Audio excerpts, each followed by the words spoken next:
The Blue Jays have themselves a Cy Young Award winner who they got in one of the most lopsided trades in recent baseball history.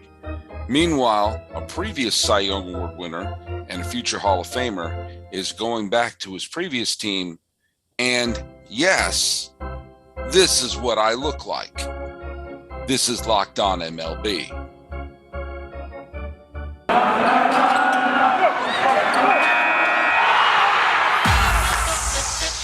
You are Locked On MLB, your daily MLB podcast, part of the Locked On Podcast Network, your team every day. Hello, baseball fans, and welcome to Locked On MLB, part of the Locked On Podcast Network, where it's your team every day. Thank you for making Locked On MLB your first listen, as we're available on all your free podcasting catchers. I'm your host, Paul Francis Sullivan. Please call me Sully. Today's episode on the 18th day of November 2021 is the day we're dropping it, talking Cy Young, predicting the most valuable player, and seeing the impact of Justin Verlander returning to the Houston Astros. Follow us on all those podcasters and here on YouTube. I'll address that in just a second. And if you have a smart device, be sure to tell it to play podcast Locked On MLB, or check out some of the other great shows of the Locked On Podcast Network, including Locked On Astros with H-Town Wheelhouse and his buddy Eric Heisman, two terrific hosts of that very popular Locked On show. And they're probably very happy. In fact, I know they're very happy because I DM with them on Twitter. I don't want to brag, but we Locked On hosts do communicate with each other. Hey, by the way, follow me on Twitter at Sully Baseball Podcast, and Instagram. The show here, you can follow Locked On MLB Pods on both Twitter and Instagram. Not on Twister, the film with Bill Pullman or Bill Paxton. God, I just stuck my foot in it. Is it Paxton or Pullman? That was Paxton. That's Paxton. There you go. Helen Hunt. I want to just address one thing. I love getting messages from my listeners out there. Thank you very much. If you enjoy the show or don't enjoy the show, please put comments on the podcast page, put comments on the YouTube page. I love reading them. In fact, I'm going to be doing something on Thanksgiving week where we are going to be talking about the suffering index. And I mentioned this before. I'm working on that podcast right now because I'm trying to incorporate some of the things that you were all saying needed work on the suffering index. I'm hoping to make it a clearer and more accurate statistic and trying to get the data for that. I have to say, I'm going to address this right now. I got a comment on the on the YouTube page, and I got to say it's one of the 10 favorite comments I think I've ever gotten in my life. So let me just pull this up right here. This is from a listener and an apparent watcher called E-Rose. Hey, E-Rose, how you doing? And E-Rose, who I believe is a dude, wrote, "I listen to your podcast because that's how I use podcasts. Listen." All right, he's got a little bit of a chip on his shoulder. "But you keep mentioning YouTube, and I was curious to see what you looked like. Meh. Different than I imagined." Well, let me tell you something. As someone who has always been insecure about how he looks, nothing gives me that special pep in my step than someone who is eager to see this face and whose reaction is meh. That's what I aim for. I aim for meh. Now, look at it. I didn't realize I was keeping my face a secret. It's not like I'm in the witness protection program, or it's not like I've recorded these podcasts like in shadows. You know, I'm not Charlie from Charlie's Angels. You know, it's not like, what do you think Sully looks like? It's like when you finally see Blofeld in the Bond films. Like, oh, there he is, petting the cat. Turns out to be Donald Pleasance, or was it Telly Savalas? I know it was Donald Pleasance, and you only live twice. But I'm not going to go on James Bond trivia. But hey, E-Rose, I can only apologize for how I look. I know I have some positive and I have some negative qualities. I know that I have a perfectly round face. I have a face that is reminiscent of the moon and a trip to the moon. You could put a compass on my nose and you can make a perfect circle around my face. That's how round my face is. And there you go. If my face is jarring to you, heroes, I will just say, listen to me. Listen, and I may have a face for podcasting, and here on YouTube, which the good folks at Locked On have asked us to do more stuff on YouTube. Then the least I can do is show you my face, which I believe is one that universally has been declared as meh. But if anyone has any thoughts about how I look, please let me know. Lord knows a man who's been insecure about his looks his whole life would just love to see an avalanche of discussion of my face. But hey, this is not Locked On Sully's face. This is Locked On Baseball, and there is baseball news that came about. And one of the let's just talk about the players who returned home. Brandon Belt is coming back to the San Francisco Giants. Hard to argue with this one for Brandon Belt. He got a qualifying offer. And I thought, hey, why not? What's the worst thing going to happen? And the Giants, you got a 1-year deal with a guy. This will be his 12th season with the Giants. He did not play in the division series against Los Angeles. And, seeing how razor thin that series was, maybe if they had Brandon Belt's bat in that, it would have come down to a check swing call. But, the Giants obviously were a 100-some-odd win team with a 107-win team. And having players who can harken back to the great championship years of Bruce Bochy and Bumgarner and Lincecum and all them can only help sell tickets. At least, as this team is aiming to repeat as National League West champions, you got to think that they would want to have a couple of familiar faces for the fan base, especially after the retirement of Buster Posey. So that's fine. It's a 1-year deal. And Belt actually had a fine season last year, hit a career high in home runs. And this was, it's not going to hamstring the payroll or anything like that. Another 1-year deal that happened was Justin Verlander. Now, I know there was a bunch of Tiger fans who thought maybe he would be coming back home to Detroit and be reunited with his Houston manager, A.J. Hinch. Not going to happen. He's going to re-sign with the Houston Astros for another year. Now, it's strange. There's already people kind of trash talking, I like to call them Astros fans, about how the big ace is coming back. Look, Justin Verlander is going to the Hall of Fame. Justin Verlander is one of, if not the best pitchers of his era. On the last full season that Justin Verlander pitched he won the Cy Young Award and led the league in innings pitched, games started, struck out 300 batters and walked only 42, had the best hits per 9-inning ratio, all this stuff. But that was 2019, and we're now entering 2022. I mean, there's no finer way to put this. Justin Verlander has pitched one game this decade. One game. And he's in his late 30s, coming off of Tommy John. Now, look at Verlander, as I said, one of, if not the best pitchers of his era, and there are some veterans who can turn it around and be an effective pitcher late in their career. But you've seen, if you watch the trajectories of great pitchers of this era, when it's over, it's over. And it's amazing how fast a pitcher can go from legit Cy Young contender to done. Cliff Lee, Cecil Sabathia, Felix Hernandez. These are all, Cliff Lee was one of the best pitchers in all of baseball. I'm going to baseballreference.com, the single greatest website in the history of the planet Earth. And Cliff Lee was one of the best pitchers in baseball in 2013, was a legit Cy Young contender that year. 2013.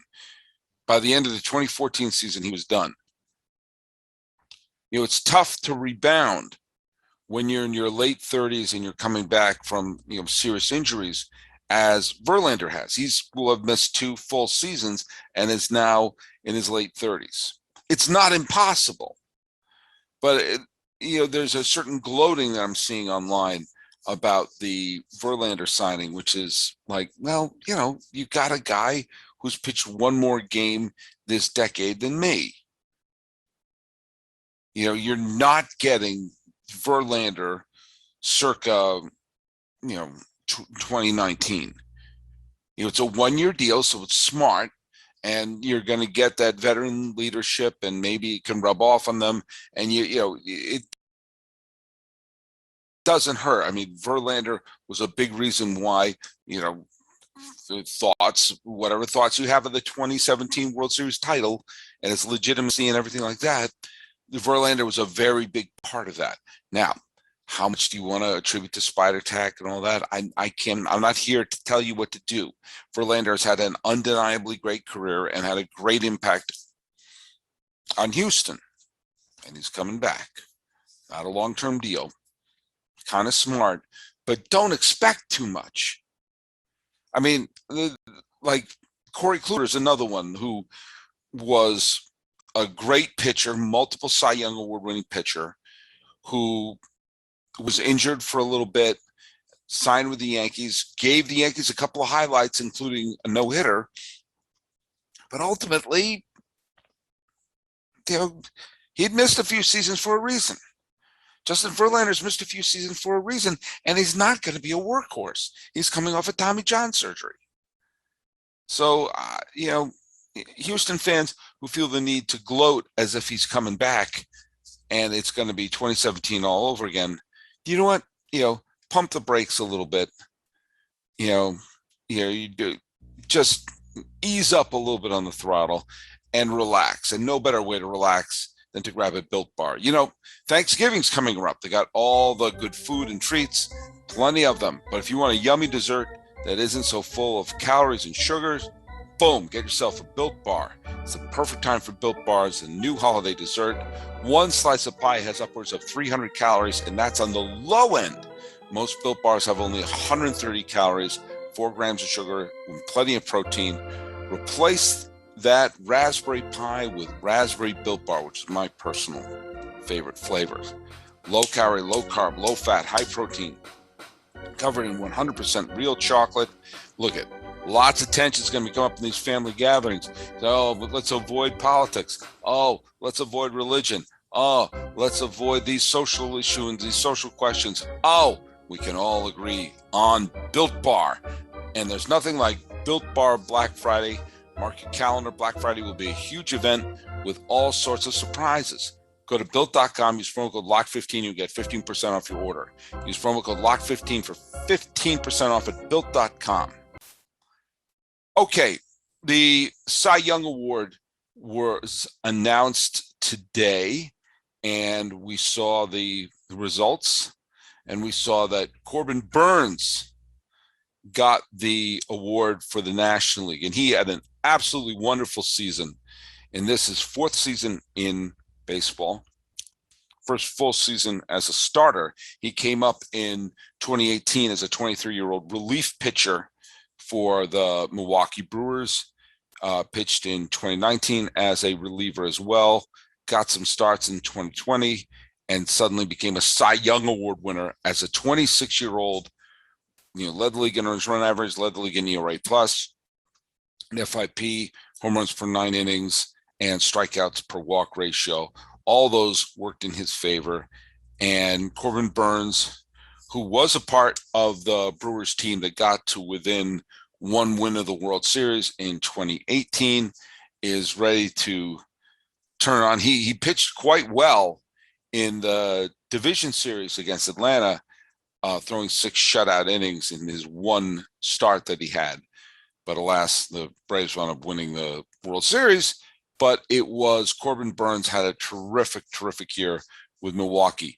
I'm surprised that Max Scherzer was 3rd place.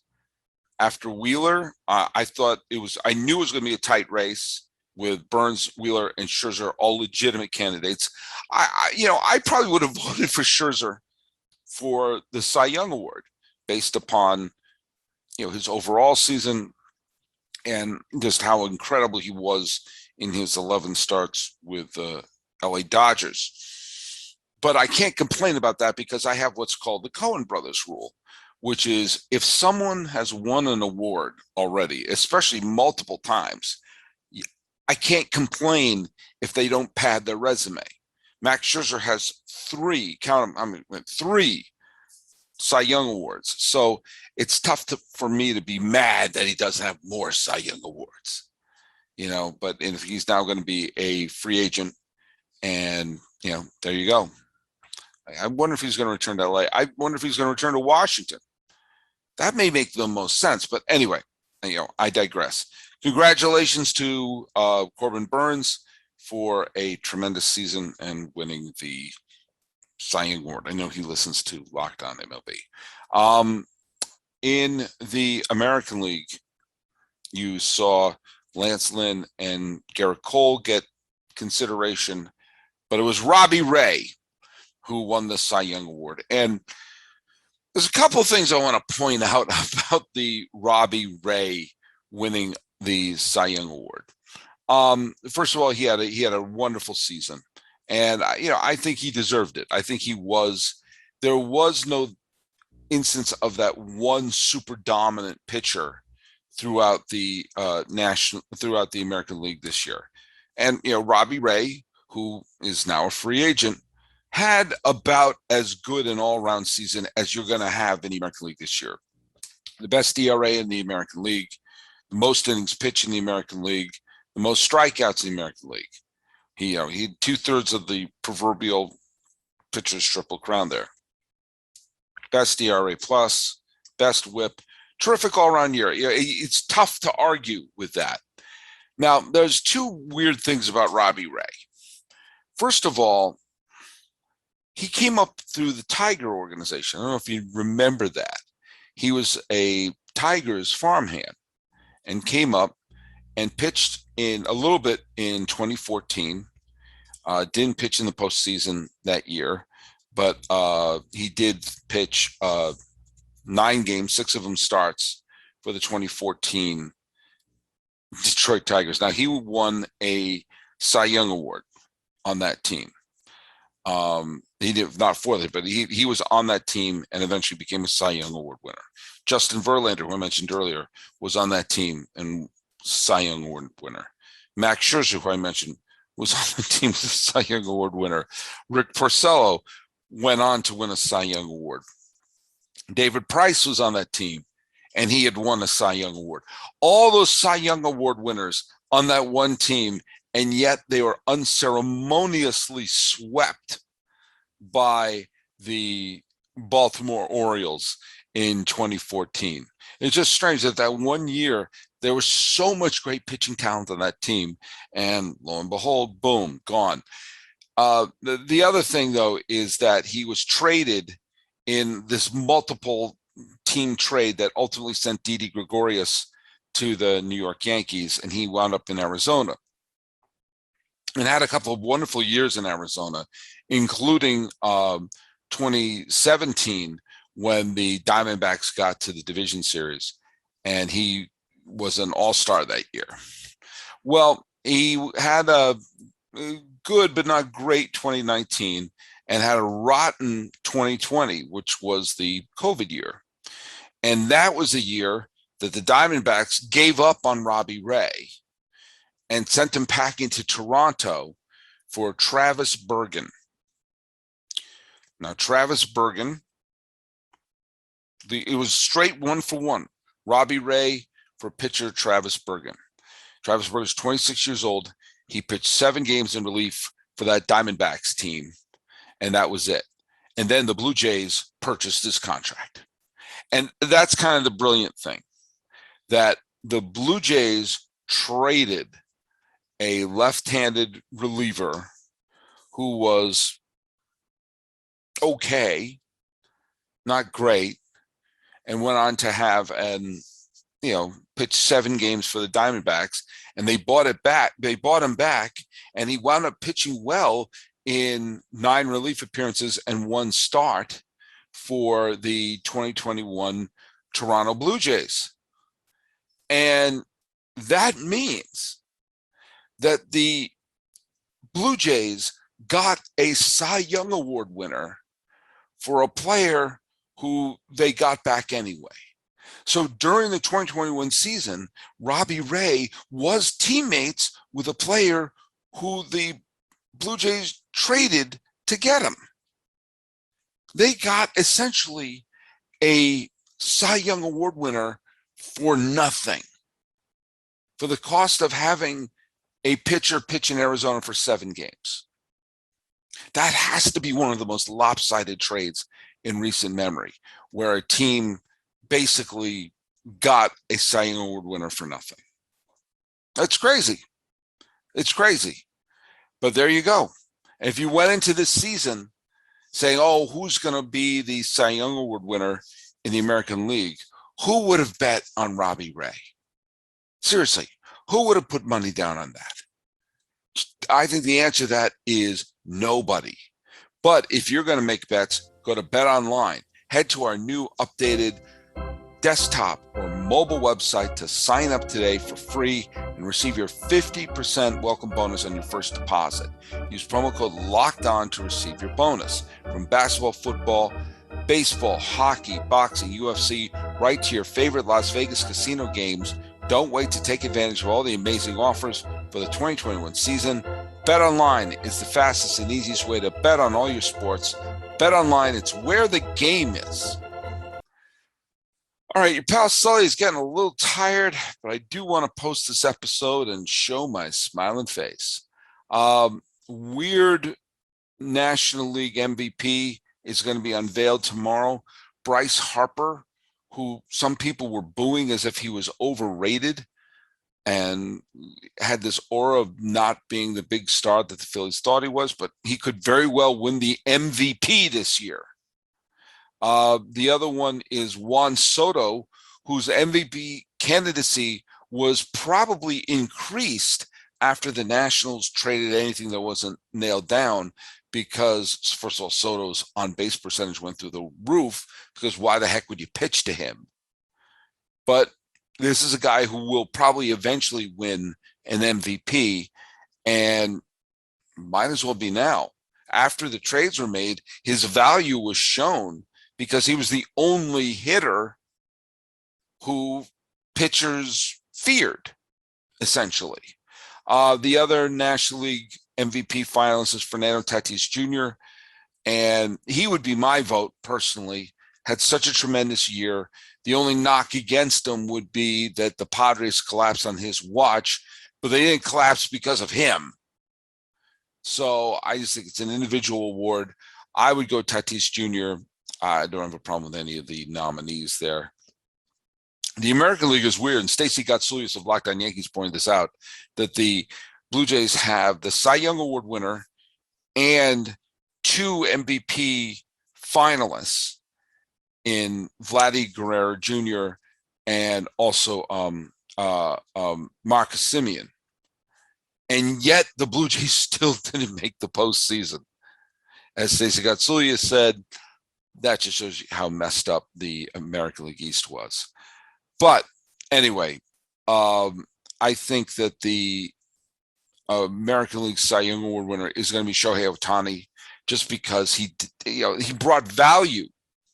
He was a solid pitcher, a solid hitter, great hitter, and a good, solid starting pitcher for Anaheim. So I think that that's who's going to be there. All due respect to Vladdy and Marcus Semien. And I think they're going to give it to Fernando Tatis Jr. That's going to be my pick. Although I really think that Soto might get it just because his value was shown after all the trades were made. Well, look it. I hope you enjoy this. That's my thoughts. Those are my predictions of who is going to win the MVP. It's going to be Tatis Jr. and it's going to be Shohei Ohtani.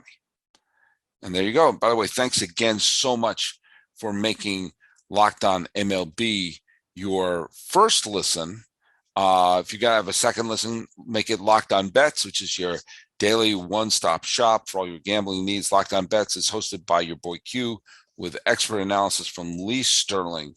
This has been Locked On MLB for the 18th day of November 2021. I'm your host, Paul Francis Sullivan. Please call me Sully.